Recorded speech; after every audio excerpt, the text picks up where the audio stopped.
بسم اللہ الرحمن الرحیم۔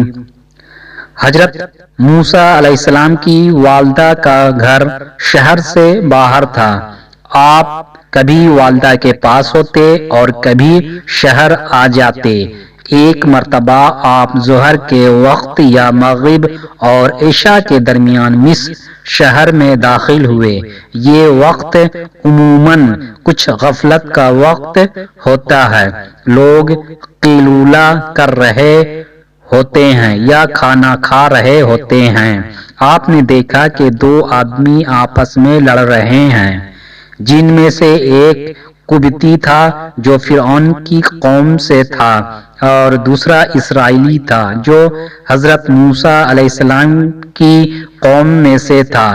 اسرائیلی نے موسیٰ علیہ السلام کو دیکھا تو قبطی کے ظلم و زیادتی کی شکایت کی اور ان سے قبطی کے مقابلہ میں مدد مانگی۔ یہ قبطی فرعون کے مطبخ باورچی خانہ میں روٹی پکاتا تھا اور یہ اس اسرائیلی شخص کو فرعون کے مطبخ کے لیے لکڑیاں اٹھوانا چاہتا تھا۔ اس معاملہ میں قبطی غلطی پر تھا۔ حضرت موسیٰ علیہ السلام پہلے ہی سے فرعون اور اس کی قوم کے بنی اسرائیل پر ظلم و ستم کو جانتے تھے اور اس وقت اپنی آنکھوں سے قبطی کے ظلم کو دیکھ رہے تھے۔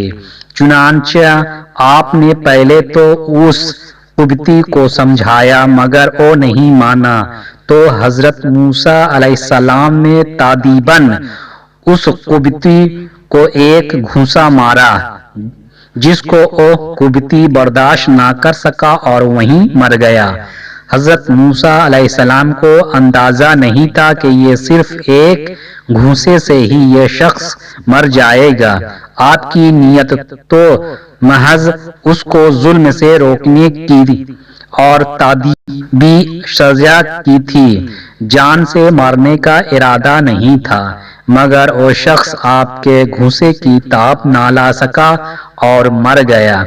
حضرت موسیٰ علیہ السلام اس خلاف توقع وقوع پر نادم ہوئے اور فرمایا، یعنی یہ کام شیطان کی طرف سے ہوا ہے، وہ کھلا دشمن گمراہ کرنے والا ہے۔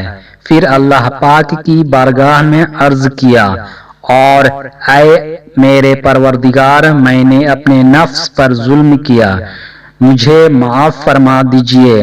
اللہ پاک نے معاف فرما دیا، کیونکہ وہی معاف کرنے والا اور بہت رحم کرنے والا ہے۔ اگلے روز حضرت موسیٰ علیہ السلام خوف کی حالت میں شہر میں نکلے تو دیکھا گزشتہ کل والا اسرائیلی شخص آج کسی اور قبطی سے لڑ رہا ہے۔ یہ اسرائیلی شخص پہلے دن تو بے قصور تھا، دوسرے دن بھی گو اس کا جرم واضح نہیں تھا، لیکن مسلسل 2 دن جھگڑنے کی وجہ سے ظاہری یہی تھا کہ اس شخص کے مزاج میں بھی کچھ فساد ہے۔ لہٰذا حضرت موسیٰ علیہ السلام نے اولاً اسے اسرائیلی کو تنبیہ فرمائی کہ تم ہی شرارتی معلوم ہوتے ہو، پھر آگے بڑھ کر ان کے جھگڑے کو ختم کرنے کے لیے قبطی کو پکڑ کر علیحدہ کرنا چاہا کہ اسرائیلی ڈر گیا اور وہ سمجھا کہ آج شاید مجھے سزا ملے گی، اسی لیے مجھے ڈانٹا گیا۔ اس نے خوف کے عالم میں یہ جملہ کہہ دیا کہ اے موسیٰ، کیا آپ مجھے قتل کرنا چاہتے ہیں جیسا کہ گزشتہ روز آپ نے ایک شخص کو قتل کیا؟ اس جملے کا سننا تھا کہ قبطی نے جھگڑا چھوڑا اور دوڑ کر فرعون اور اس کی کابینہ کو اطلاع دے دی کہ گزشتہ روز قتل ہونے والے قبطی کے قاتل موسیٰ ہیں۔